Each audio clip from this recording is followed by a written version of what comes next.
চাঁদার নতুন সংজ্ঞা সমঝোতা। একজন মায়ের মেয়ে সন্তানকে ধর্ষণ করবে সমঝোতায়। একজন রাস্তায় দোকানদারি করবে, চাঁদা দিবে সে সমঝোতার ভিত্তিতে। একজন অটোরিকশা চালক চাঁদা দিবে সে সমঝোতার ভিত্তিতে। একজন পথচারী রাস্তায় চলতে যাবে, চাঁদা দিবে, সেটাও সমঝোতার ভিত্তিতে। আমাদের নতুন সমঝোতার মন্ত্রী এসেছে, নতুন সমঝোতার কারিগর এসেছে। আমরা অভিভূত।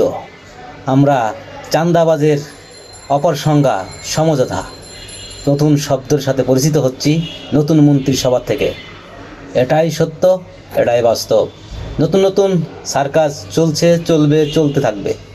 আপনারা দেখতে থাকবেন, নতুন নতুন শব্দের সাথে পরিচিত হতে থাকবেন। আল্লাহ হাফেজ।